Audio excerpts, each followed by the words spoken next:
on Sports Central tonight. Finals decided.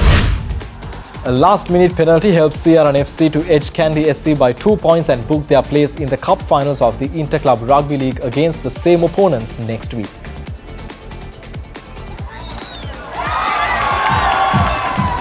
Biggest rivalry.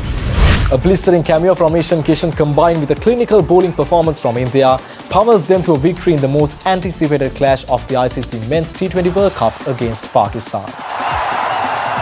That's a clean-up job. And India comprehensive winners by 61. Hopes alive. France keep their Grand Slam hopes with a convincing 8-try 54-12 hammering of woeful Wales, who suffers the 13th successive Six Nations defeat. And then the other winger, the 14 on his jersey, is the right wing, but he's... And third time is the charm. Alex de Minaur is past Felix Auger-Aliassime to clinch his first indoor title on the ATP Tour at the Rotterdam Open, snapping the Canadians' 8-match win streak in a 78-minute contest.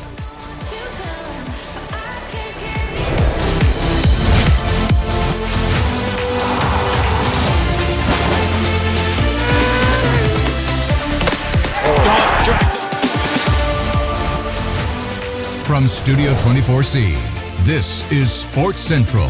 And now, here's Vinut Varnasurya. Hello and welcome to Sports Central right here on the Derana News channel, your go-to source to get updated about everything in sports right here at home and around the globe. And today, we are beginning a new week, and coming in from the weekend, we have an action-packed rundown, and we begin today's updates with Inter-Club Rugby. CRN produced a clinical performance to narrowly edge out defending champions Kandy Sports Club in an A-Division Super Round thriller at Longdon Place on Saturday. The scoreline was 17-15 at the final whistle. With that, here's the weekend wrap-up.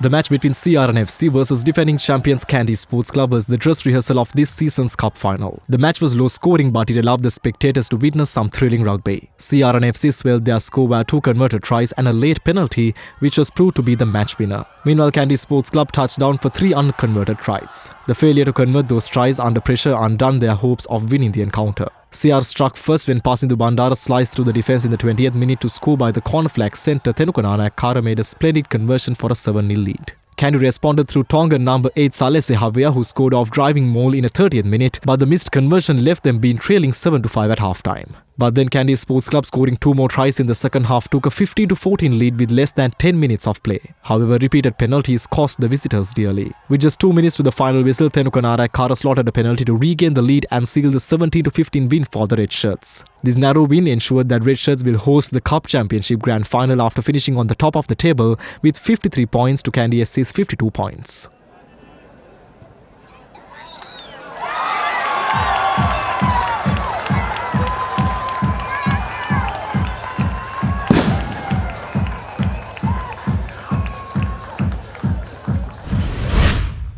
Meanwhile, at the racecourse grounds last evening, Havelock Sports Club recorded a dominant win against CHNFC in the last match of this season's cup segment. The scoreline was 50-17 at the final whistle. Havelock Sports Club scored their points through 4 converted tries, 2 unconverted tries, 3 penalties and a drop goal, while CHNFC managed 2 converted tries, 2 tries and a penalty. At Lemons, the winners had a 19-17 slender lead. With this dominant win, Havelock secured 3rd place in the final standings with 46 points, pushing CHNFC down to 4th with 43 points.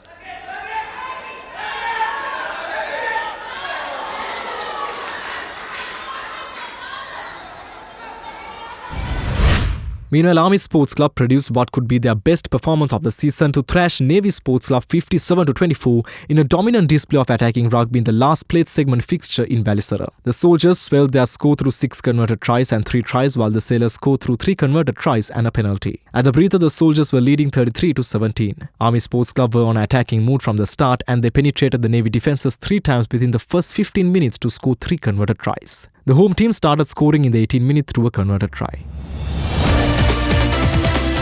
Moving into schools cricket now, Mahinda College Galle recorded a first-inning win against Ananda College in the inter-school under-19 cricket encounter played in Maradana over the weekend. Let's look at the action. The home team, Ananda College, batting first, total 258 for 7 in their quota of 80 overs. Obin Pereira top scored with 63 runs, while Nethule Derana made 54 runs. Arosh Udayanga bagged 3 wickets in bowling for Mahinda College. In reply, the visitors totaled 346 for 8 in their quota of 80 overs. Kavidu Nimsara remains 76 not out, while Tevindu Rashmika made 63 runs. Ashin Sanai Nayaka bagged 3 wickets, while Rashan Dilaksha bagged 2 wickets. Trek for Ceylon 2026, the annual tour of Sri Lanka, completed its 5-day journey in Jaffna over the weekend. The initiative aims to raise funds for the restoration of St. Luke's Methodist Mission Hospital in Puttur. Derana were the electronic media partners of this unique event. Trek for Ceylon 2026, the annual tour of Sri Lanka, flagged off from Colombo last Tuesday, and the riders reached Galle on the first day. Next day, they rode to Hambantota from Galle, and on the third day, the riders reached Dambulla from Hambantota. Last Friday, the riders of this charity race reached Kirinochi from Dambulla, and then on Saturday, they reached their final destination, St. Luke's Methodist Mission Hospital in Puttur, to complete their 560-kilometer charity ride. The initiative aims to raise funds for the restoration of St. Luke's Methodist Mission Hospital in Puttur. Over 50 riders from 11 nations took part in this year's Trek for Ceylon 2026, the annual tour of Sri Lanka. I'm from London. First time in Sri Lanka. Come all the way from Colombo down to Hambantota, straight up to Jaffna. So it's been good. Had a good time. Lovely weather. Thank you. The Brumbies enclosure celebrated its 15th year at the 147th Royal Thomaian Battle of the Blues. It was celebrated with the launch of a commemorative T-shirt in Colombo recently. The event brought together partners, sponsors and long-standing supporters, highlighting the relationships and shared history that defined the enclosure. The milestone coincides with St. Thomas's Mount Lavinia's 175th anniversary, making this year's 147th Royal Thomaian Cricket Encounter, which will be held from the 12th of March to 14th, particularly historic. Brumbies will continue to operate as a premier corporate enclosure, attracting senior executives, company directors and business owners, and will also be present at the 49th Mustangs Trophy, held for the first time as a day and night encounter at the Singhari Sports Club. Speaking at the launch, President of the Brumbies Organising Committee, Derana Ranasinghe, said 15 years ago, Brumbies started as a simple idea among friends, and today it has grown into a platform that brings together tradition, corporate Sri Lanka and lifelong friendships. Organised by the Thomaian batch of 1987, Brumbies has evolved into a space for connection, conversation and shared experience, distinctively welcoming families. The launch was supported by principal sponsors Dialogue, Pulse, George Stewart Health, Nikon, LOLC and Insure Me. We are heading to a short commercial break. More sporting action coming right after this. Stay tuned.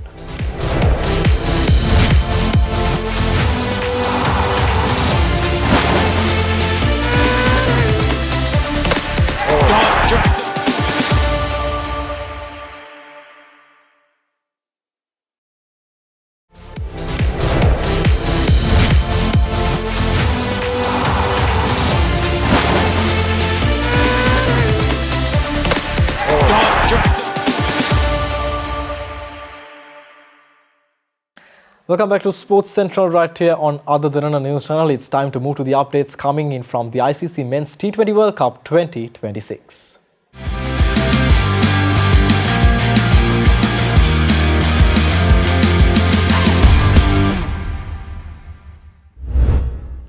A sensational 77 off 40 balls from Ishan Kishan on a slow spin-friendly pitch helped India to make it 8-1 against Pakistan in T20 World Cups and seal their place in the Super 8s. India won the match by 61 runs, marking the biggest victory so far against their arch-rivals Pakistan. What an atmosphere. Two top teams in this tournament are taking each other on. Pakistan was delighted in the first over when they captured the wicket of Abhishek Sharma. Taken at mid-on. Shine Afridi making no mistake.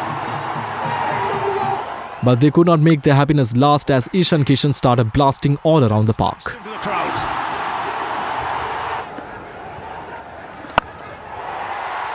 He clears mid-on. Good strike. Pulled away. And will beat the man in the deep. Number 3 batter Tilak Verma had little to do until 8 overs were done, as Ishan Kishan went on to score 77 runs off just 40 deliveries with 10 boundaries and 3 sixers. Big shot down the ground. Fahim Ashraf couldn't stop it. It's a 50 for Ishan Kishan. When he was dismissed in the 9th over, India was in a comfortable position, maintaining a run rate more than 10 per over. But after his fall, Pakistan bowlers were able to apply some control and the run rate began to fall down. Tilak Verma and skipper Suryakumar Yadav batted calmly, but they could not score the quick runs that India had flowing in the start. After Verma left, Hardik Pandya followed right after. Huge shot and the fingers gone up. They were desperate for a breakthrough. Up in the air, straight up in the air. Baba under it, takes the catch. It's 2-2 for Saim Ayub. Pakistan trying to roar back into this one. Then joining skipper Suryakumar Yadav, Shivam Dube made some blows, scoring 27 runs off 17 balls. With Rinku Singh's 11 off 4 balls at the end, India ended on 175 runs, losing 7 wickets, which was way lower with the score expected to reach in the start of the innings. On to that one, and India have been restricted to 175 for 7. However, Pakistan was different in their start as they lost 4 wickets inside the power play itself, with all key batters departing. When 5 overs were almost done, Pakistan could only gather 34 runs with 4 wickets down. Back to the umpire. Tremendous strike. Oh, that's another one. That's the soft dismissal. What was he trying to do there? Salman Ali Agha. Bowling! Well, Babar Azam across the line. This is a bit of a disaster for Pakistan. Usman Khan gave a fight, scoring 44 runs off 34 balls, but India hit hard with both their spin and pace attack, giving no chance for Pakistan for a breakthrough. It did not take much for the Indian bowlers to finish off the game, and Hardik Pandya clean bowled Usman Tariq in the completion of the 18th over to seal their spot in the T20 World Cup Super 8 stage and record their 11th consecutive T20 World Cup match victory. And India comprehensive winners by 61 runs. India very clinical in their performance. Ishan Kishan was top draw. Meanwhile, the United Arab Emirates posted a competitive total of 160 for 9 in their 20 overs after being sent into bat, but Afghanistan produced a composed chase to secure victory by 5 wickets. UAE's innings got off to the worst possible start when Arya Sharma was dismissed for a duck caught of Asmatul Omar side with the score yet to move. Mohammad Wasim followed soon after trap LBW bowled by Mujibur Rahman for 10 and the scoreboard read 13 at that stage. The one that straight and sets a beauty, yes! This is the one that pitches and just nips away. It's done for him properly. Alishan Sharafu and Shoaib Khan then steadied the innings with a valuable partnership. Will be good enough. He's in good nick and he'll pick up a boundary as a result. You call the timber. Sharafu made 40 off 31 balls before he was caught off Mujib with the score on 97 in the 12th over. We're near enough. Sohaib Khan continued to anchor the innings, striking 68 from 48 deliveries, including 6 fours and 4 sixers. So going to another 50 for him.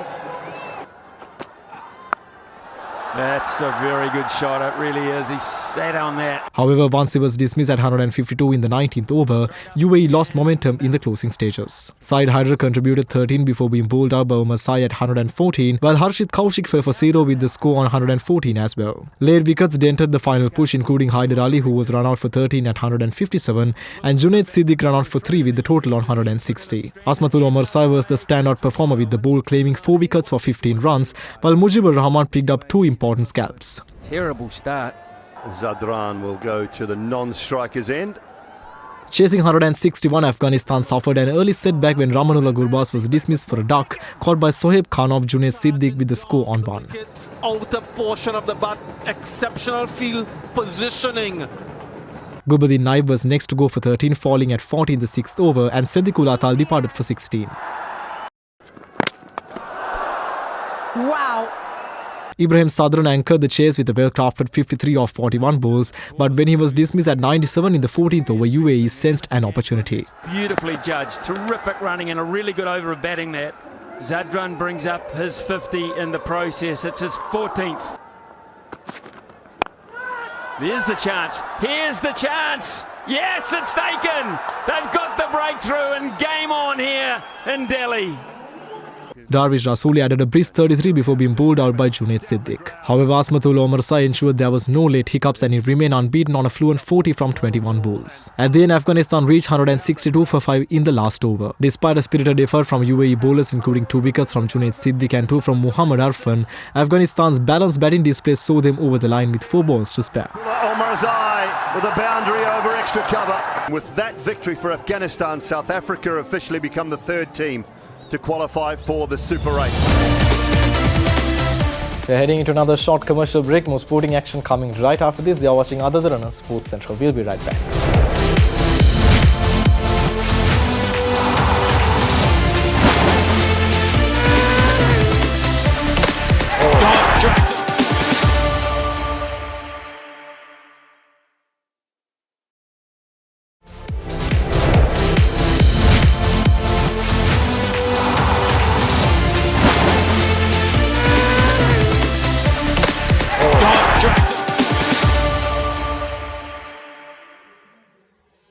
Welcome back to Sports Central right here on Ada Derana News Channel. We are moving to some rugby updates now. France kept alive their Grand Slam hopes with a convincing 8-try 54-12 hammering of woeful Wales, who suffered their 13th successive Six Nations defeat. Meanwhile, Scotland bounced back from Six Nations defeat by Italy to blow England away in a bonus point win in a pulsating Calcutta Cup at a riotous Murrayfield. Winthio Addis Gobet scored true tries with further scores coming from multiple teammates and 14 points kicked by Thomas Ramos. The attendance of 57,744 at the Principality Stadium was Wales' lowest crowd for a Six Nations game at the ground that was not played during the Covid era. Wales responded with a first half try from prop Rhys Carr and consolation score from Mason Grady, but could not prevent a record win for France in Cardiff. It's Wales who've got their hands on the ball. Maybe the other side will finish the try. The Blues also scored a record amount of points in this fixture, beating the 51 they managed in 1998 at Wembley. In the 6 games Wales have played under the head coach Steve Tandy, they have now conceded 302 points and 42 tries. Defending champions France remain the only unbeaten team in the tournament and will host Italy next Sunday. Meanwhile, Wales, who are staring at the third successive wooden spoon, will host Scotland next Saturday.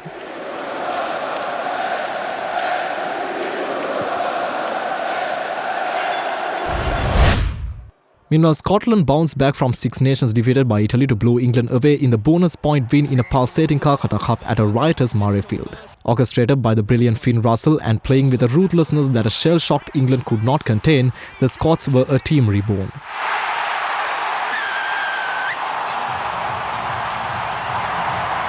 A touch of genius from the man who waves his magic wand on a silver platter by that man Finn Russell. Oh, you look at that, Finn Russell. Tom Roebuck takes the gamble. He rolls the dice thinking I can get Russell man and ball. But look at this. He thinks he's got man and ball. Finn Russell, he's too quick. He just ships it on with a flick of the right hand. Pelted with a flag in the build-up to facing an England team looking for a 13th straight win and a first in Edinburgh since 2020, Gregor Townsend previously blackguarded boys motored into a stunning 17-0 lead inside the opening quarter. A penalty from Russell and tries from Hal Jones, Jamie Ritchie and Ben White were answered only by a converted Henry Arundel try and a George Ford penalty. For Arundel, it was a hair-raising experience as England played 30 minutes with only 14 men because of the 2 yellow cards given to the wing in the first half. George Ford, you can see watching the countdown clock. There is a Turgis, still out there for now. Scotland scored 14 points on the back of his first yellow and led 24-10 at the break. Ford narrowed the gap with the boot early in the new half, but Jones added a second soon after when England's fly-half's drop goal attempt was charged down by Matt Ferguson and the centre ran 60 metres unopposed. Jones! And he's scuttling away! And the attempt at the drop from George Ford is going to cost England 7 points. Ben Earl scored late on to bring the gap down to 11, but not that it bothered Murrayfield all that much. And the ball is hiked into touch. The first time we've seen a smile from Gregor Townsend all day, perhaps all week. And for now at least, Scotland moved to the top of the Guinness Six Nations table. France in Wales tomorrow. Moving into the Winter Olympics now, Johannes Kleibo led Norway to victory in the men's 4 into 7.5 kilometer cross-country relay at the Winter Games to win the record 9th career Olympic gold and cement his reputation as one of the greatest athletes of all time. Victories and total medals at 22.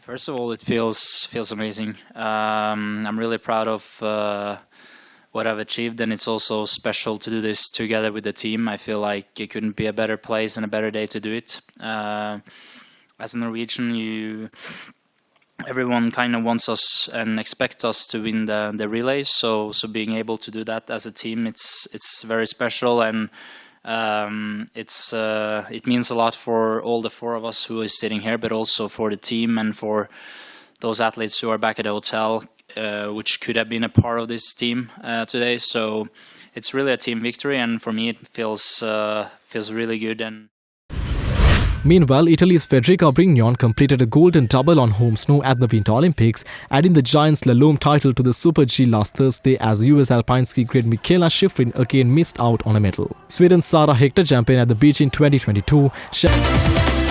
Moving into some tennis updates now, Australia's Alex de Minaur is past top seed Felix Auger-Aliassime in a 6-3, 6-2 win to clinch his first indoor title on the ATP Tour at Rotterdam Open, snapping the Canadian's 8-match win streak in a 78-minute contest.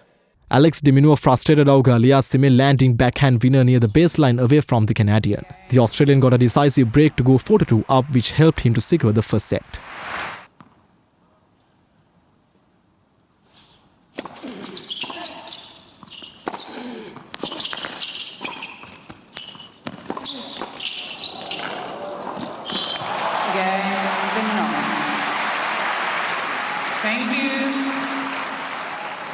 Two-time US Open semi-finalist Felix Auger-Aliassime, 6th in the global rankings, committed 12 unforced errors in the second set as de Minaur broke twice and won the match point with a perfect ace. De Minaur, who lost Rotterdam Open final in the last 2 editions, finally won the trophy to claim his 11th title on the tour.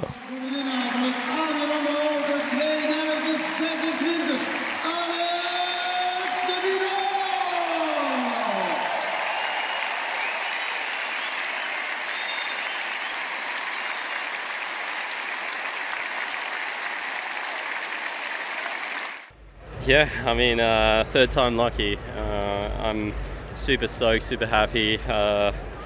Yeah, I mean, ended up being a great week here in Rotterdam. It's a place where I always feel really, really good, and you know, I was just a step short last previous year, so it feels great to finally be able to lift the title.